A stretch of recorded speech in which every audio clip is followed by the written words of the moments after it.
Bismillahirrahmanirrahim. Welcome to all of you, my dear students, in maths class. Level is 7. Assalamu alaikum. I hope you all will be fine and enjoying good health. Dear students, today we are going to start unit number 12. Today's topic is circumference of a circle. So dear students, today's SLOs are expressed by as the ratio between circumference and the diameter of a circle. And the next one is find the circumference of a circle using formula. Mean कि हम पाई कैसे बनती है पाई वो discuss करते हैं कि पाई होता है क्या है, और इसी तरह आज हम सीखेंगे कि हम बाय यूजिंग सर्कमफरेंस फॉर्म कैसे फाइंड कर सकते हैं by using formula. Dear students, here you can see a circle. ठीक है, we are talking about circumference of the circle. ये जो बाउंड्री होती है, लाइक ये हमारे पास सर्कल है. ठीक है, इसकी जो आउटसाइड है दिस वन साइड, यानी कि ऐसे सर्कल अगर मैं इसके राउंड वॉक करती हूँ तो ये वॉक करने वाली साइड जो होगी जिससे राउंड में मैं कर रही हूँ this is called circumference. Mean के बाउंड्री जिसे हम पेरीमीटर कहते हैं उसको ही हम बाउंड्री भी कहते हैं. ठीक है, अब जैसे you can see here this one side, इस पर अगर हम वॉक करते हैं तो इसकी आउटसाइड जो सर्कल की है इट इज़ कॉल्ड सर्कमफ्रेंस. ठीक है, यानी कि किसी भी चीज़ की जो आउटसाइड होती है वो हम उसको सर्कल की को सर्कमफ्रेंस कहते हैं. और लाइक रेक्टेंगल हो गया, triangle like this, here is square, तो हम इसको बोलते हैं पेरीमीटर, और रेक्टेंगल का भी पेरीमीटर ही होता है और डिफरेंट शेप्स का भी पेरीमीटर ही होता है, लेकिन सर्कल का हम बोलते हैं circumference. Next one is diameter. अब देखिए बच्चे, सर्कल का हाफ अगर हम कर दें, जो उसे 2 पार्ट्स में डिवाइड कर दे, like this is a circle, अगर मैं इसको फोल्ड कर दूं तो ये 2 पार्ट्स में डिवाइड हो जाएगा. So it is called this line जो इसको 2 पार्ट्स में डिवाइड कर रही है it is called circle. It is called circle, sorry diameter. ठीक है, सर्कल का डायमीटर लाइक दिस. और अगर मैं मज़ीद उसे फोल्ड कर देती हूँ, ठीक है, this like this, it is called radius. It is called radius. Circle को हाफ करने को बोलते हैं डायमीटर, और उसका भी अगर हम हाफ कर देते हैं तो बन जाता है उसका रेडियस. ये सर्कल की यही साइड नहीं, इस साइड को भी रेडियस ही कहते हैं, इस साइड को भी, कोई भी साइड आप ले लें, सर्कल से इसकी बाउंड्री तक का डिस्टेंस जो होता है, सेंटर से बाउंड्री तक का डिस्टेंस जो होता है वो उसका रेडियस ही कहलाता है. I hope you will understand. Okay, आपको ये समझ तो आ गई होगी. Let's start next. This is, I repeat my words, outside को क्या कहते हैं सर्कमफ्रेंस. सर्कल के हाफ करने के लिए जो लाइन इस्तेमाल की जाती है उसे डायमीटर, और मज़ीद जब हम उसी को हाफ कर देते हैं सेंटर से लेके सर्कल के बाउंड्री तक के डिस्टेंस को हम बोलते हैं radius. Not dear students, discuss what is pi. ठीक है, this is the sign of pi. अब हम इसको चेक करते हैं कि क्या होती है. मैंने different, I have draw the circle of different radius. You can see है C circumference 7.6 centimetre, D is equal to 2.4 centimetre. इसी तरह इनके डिफरेंट मैंने ले लिए हैं. अब हर सर्कल का अगर मैं उसके सर्कमफ्रेंस को डी के साथ डिवाइड कर देती हूँ, C by D is equal to pi, इसी का भी C by D is equal to pi, C by D is equal to pi. You can see here when I put the values, you can see C is equal to 7.6 divided by 2.4. Answer is 3.1666. ये सोन है. ठीक है, इसकी यानी कि ये non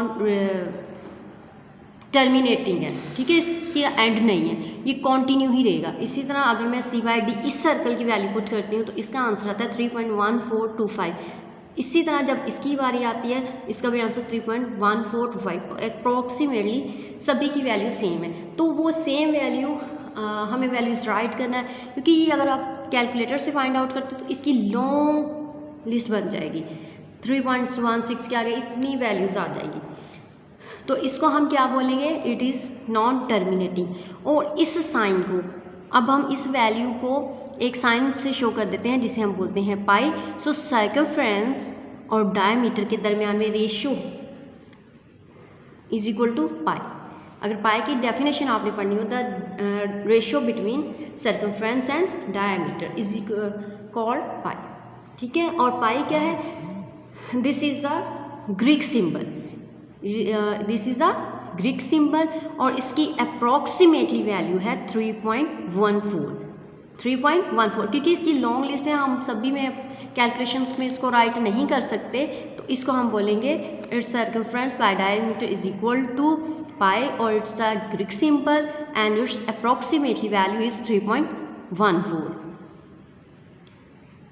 हमें next question में यूज़ करना है, इसलिए मैंने आपको एक्सप्लेन कर दिया what is pi, what is diameter, what is circumference and what is radius. Dear students, इसकी पाई 3.14 भी है और इसकी पाई की वैल्यू 22/7 भी है। मीन अगर हम 22 को 7 से डिवाइड करेंगे तो हमारा आंसर आएगा 3.14 सो ऑन, लेकिन हम 14 ही राइट करते हैं, मज़ीद और नंबर सेट नहीं करते। We have discuss this formula C/D is equal to pi, but dear students when you have to find the circumference what do you do? The formula will be pi D, mean कि ये वाला D जाके पाई के साथ multiply हो जाएगा। So C is equal to pi D formula ready हो जाएगा to find the circumference of a circle. Now dear students, D is equal to 2R, मीन हमने लास्ट में आपको मैंने बताया सर्कल, जैसे देखें डायमीटर में ये देखें 2, ये भी रेडियस, ये भी रेडियस, यानी कि 2R होंगे तो हमारा 1D बनेगा। ठीक है, so D is equal to 2R और R कैसे बनेगा? अगर मुझे इसी से R बनाना हो, ये मेरे पास D है लेकिन D का हाफ होता है R, so D divided by 2। सो अगर हमें R से R का फॉर्मूला लिखना हो तो हम लिखेंगे R is equal to D/2। नंबर 1 फॉर्मूला दिस पाई की वैल्यू वाला फॉर्मूला हो गया आपका pi, C/D is equal to pi, C is equal to pi D, D is equal to 2R and R is equal to D/2. You have to revise this formula. No, C is equal to pi D, लेकिन dear students इसके 2 formulas हैं कि R से भी find out हो सकता है circumference और D से भी फाइंड आउट हो सकता है। For this purpose D we have decided is equal to 2R, so I put the value of D 2R, so C is equal to 2 pi R। Arrange करके हमने इसको right कर दिया। ठीक है, C की वैल्यू को D की वैल्यू है 2 pi R जो मैंने ऊपर आपको बताई। Okay dears, come to the exercise 12.1। Question number 1, find the unknown quantities when pi is equal to 22/7। मैंने आपको पहले बताया था कि इसकी 2 वैल्यूज़ हमने डिस्कस की हैं लास्ट में, और ये बुक वालों की डिमांड होती है। अगर वो आपको क्वेश्चन कहते हैं कि 3.14 से सॉल्व करो, हम 14 से सॉल्व कर देंगे, और अगर हमें पाई की वैल्यू 22/7 कहेंगे तो हम इससे सॉल्व कर देंगे। So our question demand is pi is equal to 22/7। हमें दोनों वैल्यू ही पता होनी चाहिए। ठीक है, you have to keep in mind value of pi in। Okay, the part number 1 of the question number 1 is D you have to find, R is 1.8 centimeter and you have to find the C। R is equal to 1.8 centimeter, D you have to find, C you have to find। For this purpose, dear students, you know very well the formula of D। 2R, we have R, so we write the formula, 2 is as it, we put the value of R 1.8। ठीक है, D is equal to 2R, formula write किया, उसमें आपके पास value थी given, R की put कर दी, then we multiply the both sign, जहाँ कोई साइन नहीं होता वहाँ मल्टीप्लाई का साइन कंसीडर करते हैं। So we multiply 2 × 1.8 is equal to 3.6 centimetre. आपका एक आंसर आ चुका है D। No you have to find the C, you have read the formula of C 2 time, C is equal to pi D, C is equal to 2 pi R। It's up to you. अब आपके पास R की value भी है और D भी, कोई सा formula apply करके आप C की वैल्यू फाइंड कर सकते हो। So C is equal to pi D, pi की वैल्यू 22/7, D 3.6 जो अभी हमने फाइंड किया है। So we multiply 22 multiply 3.6 79.2 divided by 7, so answer is 11.2 316. I repeat the question. Dear students, these are the given values. R आपको given है, D आपको find करना है और C भी फाइंड करना है. D is equal to 2R. R2 ऐसे ही आ जाएगा. R में आपने 1.8 वैल्यू पुट कर देनी है, मल्टीप्लाई करने के बाद 3.6 आ जाएगा. ठीक है. इस तरह C is equal to pi D. Pi की वैल्यू 22/7 और D 3.6.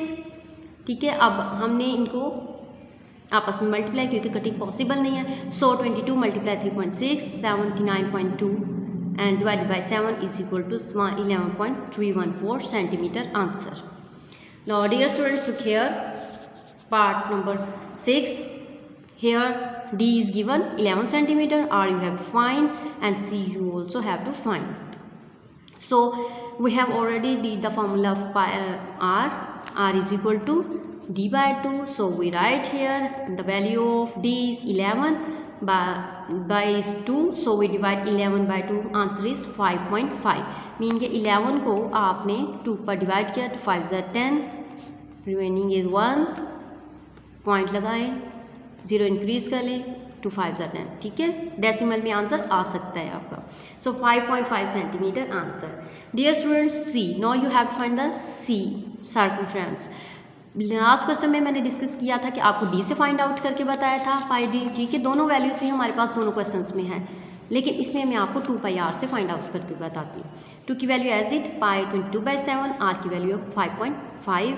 इन तीनों को हम आपस में मल्टीप्लाई कर देंगे, आ जाएगा 242 divided by 7. Then answer will be after division 37.57. इसको ऐसे नहीं रीड करना, 34.57 सेंटीमीटर आंसर. डियर स्टूडेंट, अब यूनिट्स की अगर हम बात कर लें, रेडियस भी सेंटीमीटर में ही होगा. मीन टू से कि सिंगल वैल्यू होगी, स्क्वायर इसमें यूज़ हम नहीं करेंगे. आपको यूनिट्स मेंशन करना लाजमी है. जो आपके क्वेश्चन में गिवन यूनिट होगा वो आप मस्ट राइट करेंगे आंसर में. Like your question is in centimetre, so when you have to find the R you must put here centimetre, when you have to C you must put here centimetre. Dear student, today you will do the practice of exercise 12.1 and question number 1 and solve the question on your notebooks. And if you have the problems you will share with me. Okay ji, Allah Hafiz, take care, best of luck.